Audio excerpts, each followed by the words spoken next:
Um dia depois de o governo Lula anunciar que os tributos sobre combustíveis voltarão a ser cobrados, as taxas de juros sobem. E ontem tinham caído 20 pontos base na média, o que é bastante, mas é assim que tem sido a vida dos gestores de fundos que operam o mercado de juros futuros. Para falar sobre essa volatilidade, sobre estratégia de investimentos nesse contexto, eu converso agora com o Gustavo Broto, que é gestor da Blue Line, que tem hoje 450 milhões de reais sob gestão. Eu sou Carla Spotorno, editora do Broadcast Investimentos, e começa agora o programa Cabeça de Gestor. Gustavo, obrigada por aceitar o convite. Quero já começar te perguntando a influência desse anúncio de ontem do governo sobre as taxas que estão subindo agora e se isso é reflexo de um aumento das projeções para a inflação, porque, enfim, os combustíveis vão ficar mais caros. Boa tarde, Carla. Obrigado. É um prazer aí de poder conversar sobre mercados. Ontem foi um dia que o mercado ele reagiu positivamente à notícia da reoneração. Por mais que não seja uma reoneração completa, a gente está aguardando a continuidade dos anúncios. Hoje tem uma coletiva com o ministro Fernando Haddad marcada para 5 da tarde, e aí provavelmente, pelas fontes que estão saindo nos jornais, ele deve anunciar outras medidas para complementar essa arrecadação, para chegar perto de todos quase 30 bilhões aí, se fosse uma remuneração completa dos combustíveis. E a gente achou que foi uma notícia positiva essa remuneração, um pouco maior, né, para a gasolina do que para o etanol, então tentando fazer algum tipo de incentivo maior, né, para combustíveis menos poluentes. Então a gente leu como positiva. Ontem as taxas de juros fecharam bastante, principalmente a parte longa, por uma sinalização mais positiva para essa parte fiscal, né, recuperando a arrecadação. E se você olhar a curva de inflação implícita, as NTN-Bs, né, que negociam um juro real mais inflação implícita, o aumento da taxa de inflação implícita e a expectativa do mercado, ela ocorreu mais na parte curta, na região de 2023, bem na inflação corrente mesmo. Mas quando você olha as inflações mais longas, a partir de 2025, 26, expectativas mais longas, todas as inflações implícitas elas cederam ontem. Então, mostrando aí que há uma medida correta, considerando aí o ambiente macroeconômico. Sim. De que forma que essa mudança, sobretudo aí nas expectativas de inflação que a gente vinha, expectativa de médio até longo prazo de IPCA escalando, né? E você já traz que as empresas já estão mostrando uma queda das projeções mais longas. De que forma que isso altera ou pede um ajuste na carteira, na estratégia de vocês? Queria que você contasse um pouquinho como isso tudo está refletindo na carteira. Claro, a gente vê bastante prêmio de risco nos ativos brasileiros, mas com razão, tem fundamento para isso. Então, a gente está numa situação fiscal fragilizada, né? A gente não tem um arcabouço fiscal, a gente tinha a regra do teto de gastos que não existe mais.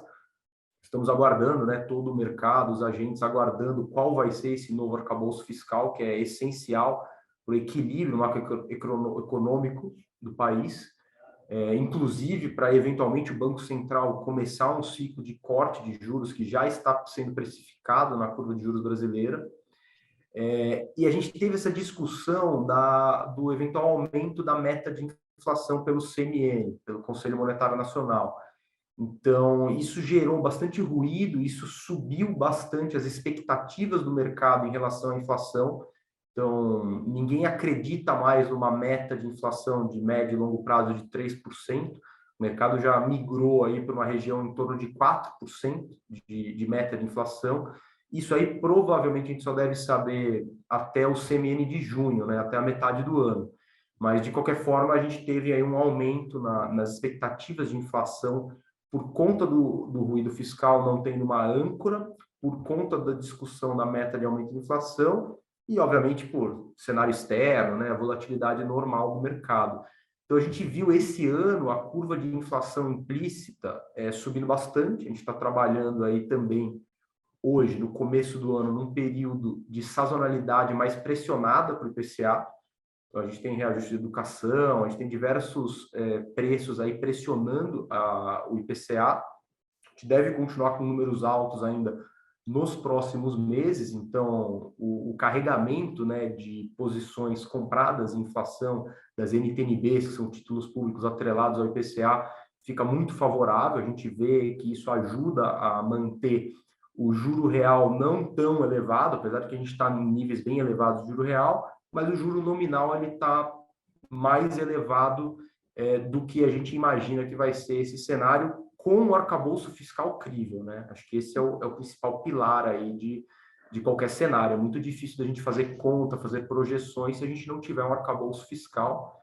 E, inclusive, a gente teve alguns ruídos ameaçando até a âncora monetária, né? Que é a independência do Banco Central, e a possibilidade aí do Banco Central combater a alta da inflação com aumento de juros. A gente ouviu bastante ruído aí que, eventualmente, poderia haver uma troca no Banco Central, tudo ruídos, né, infundados, mas o mercado ele chegou a se assustar e ficar com receio aí de que, sem âncora fiscal e com muito ruído em relação à política monetária, a gente poderia ter um cenário mais de estresse no mercado, mas isso aí já está se acalmando. A gente vai ter também, provavelmente, mês que vem, quem vão ser os dois diretores que vão substituir os diretores do Banco Central que estão de saída.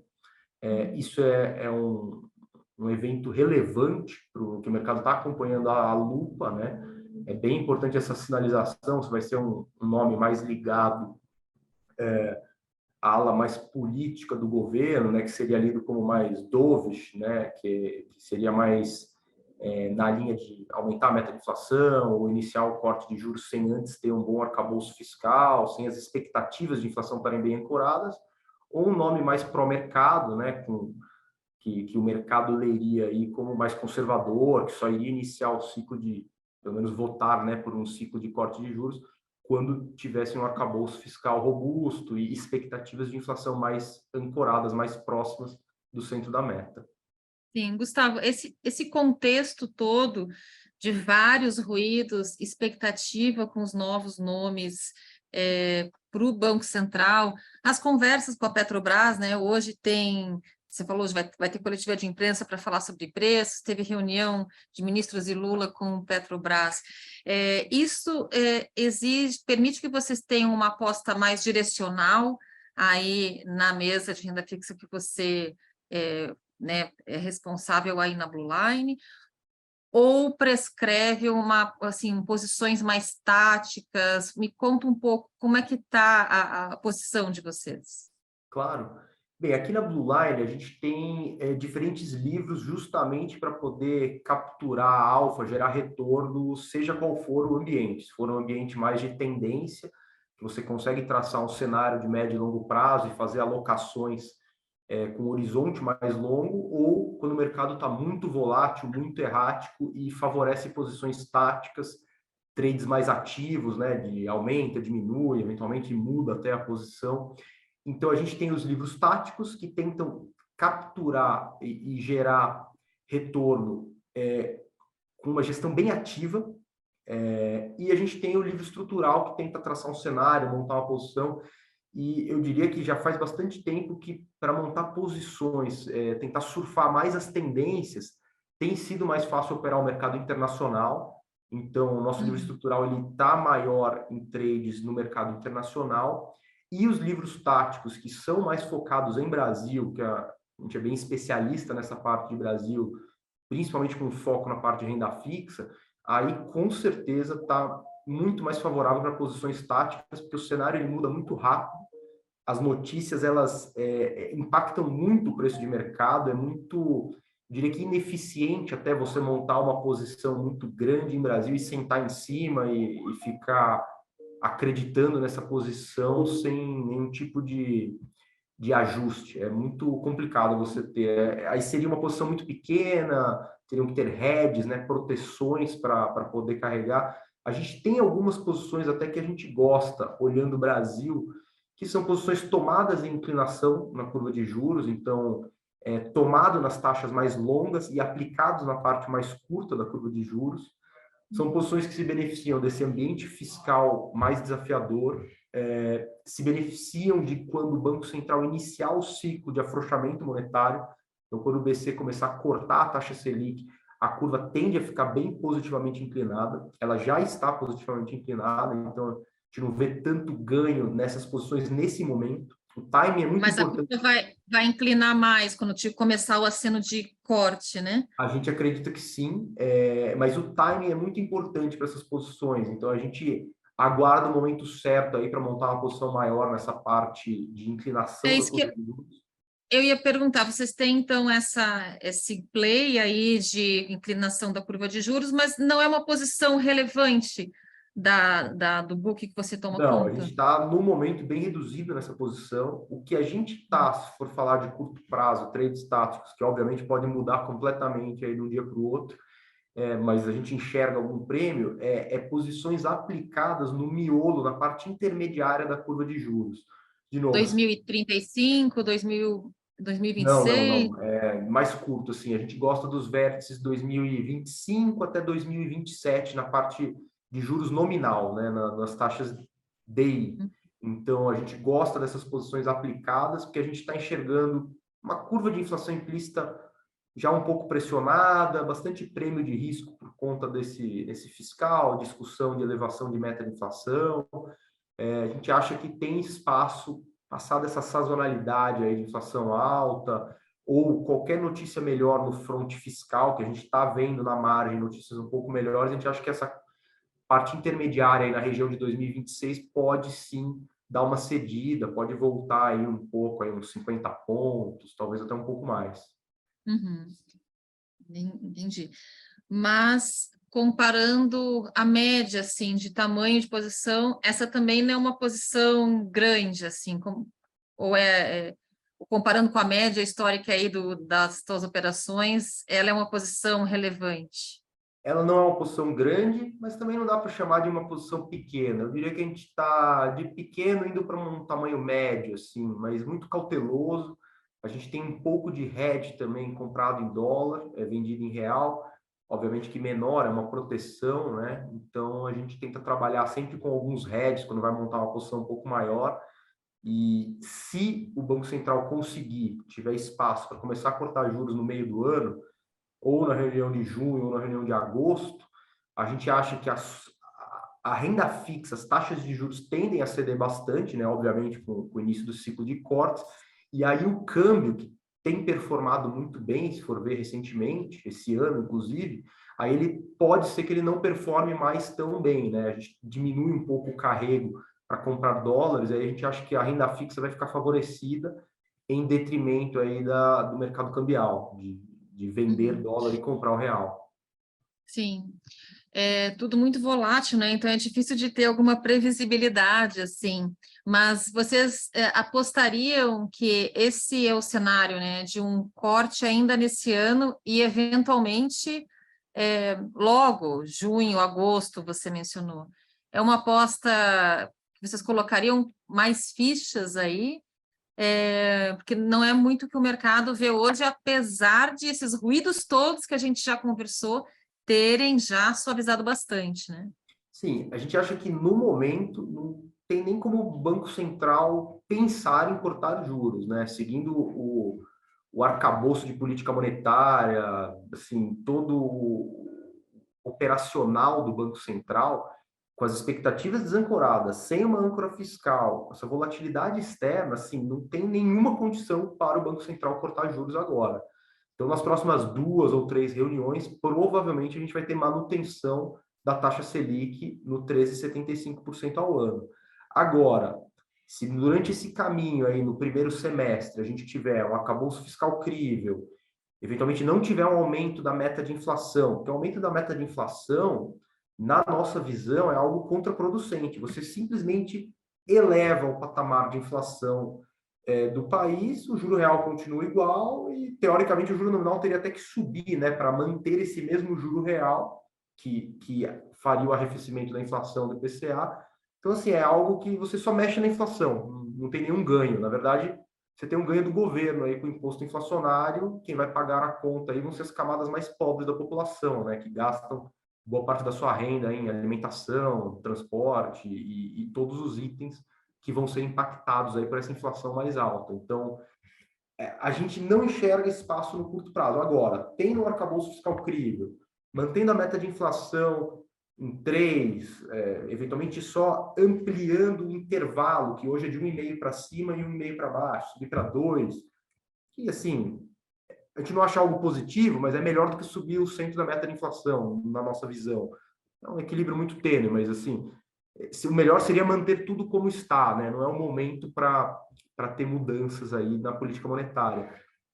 Feito isso, passada essa sazonalidade mais alta do IPCA, aí a gente enxerga condições para o Banco Central começar um ciclo de cortes no segundo semestre, provavelmente na região de agosto, mas, de novo, muito lastreado numa política fiscal mais responsável e crível.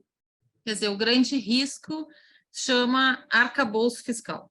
Com certeza, porque com o arcabouço fiscal, as expectativas de inflação caem, essa demanda ou vontade do governo, ou alas políticas de não, precisamos subir a meta de inflação, ela diminui, entendeu? É um equilíbrio muito melhor. Você tem um fiscal responsável, uma inflação que permita que você corte os juros de forma sustentável. Senão, assim, se não tiver um arcabouço fiscal crível, provavelmente a gente não vai ter cortes de juros esse ano. O nosso cenário alternativo é não ter um arcabouço fiscal crível e aí a gente não tem corte de juros esse ano. Eventualmente podemos discutir até uma alta de juros para ancorar a inflação.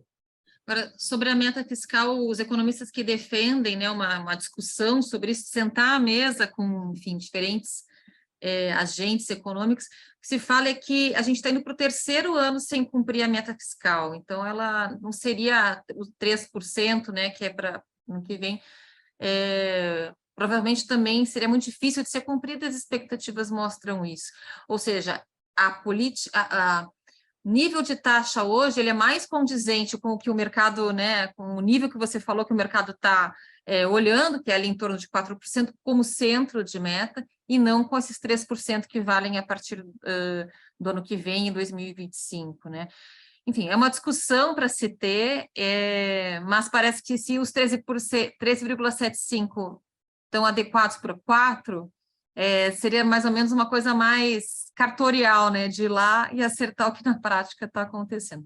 Mas é uma longa discussão, né? Gustavo, eu quero aproveitar e te perguntar outra coisa, não a ver com cooperação, mas a última vez que nós conversamos, você estava à frente da Green Bay, que foi a gestora que você criou.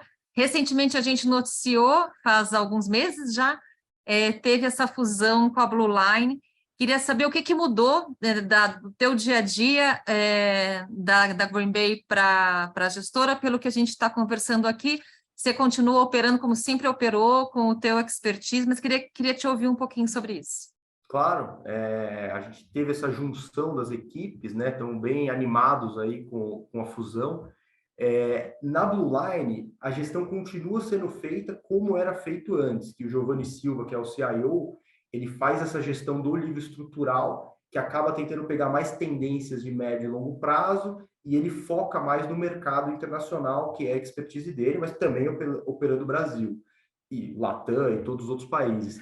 E a equipe egressa que veio da Green Bay, a gente tem uma expertise, uma experiência muito grande em Brasil, em trades mais ativos e táticos. Então, a gente continua fazendo exatamente o que a gente fazia na Green Bay, que é o nosso histórico até da tesouraria proprietária do Santander, a equipe veio junto, né, dessa escola, que é operando principalmente Brasil, mas também internacional, de forma mais tática, mais ativa e com, obviamente, um peso maior nessa parte de renda fixa Brasil, aí, que a gente acompanha muito no detalhe.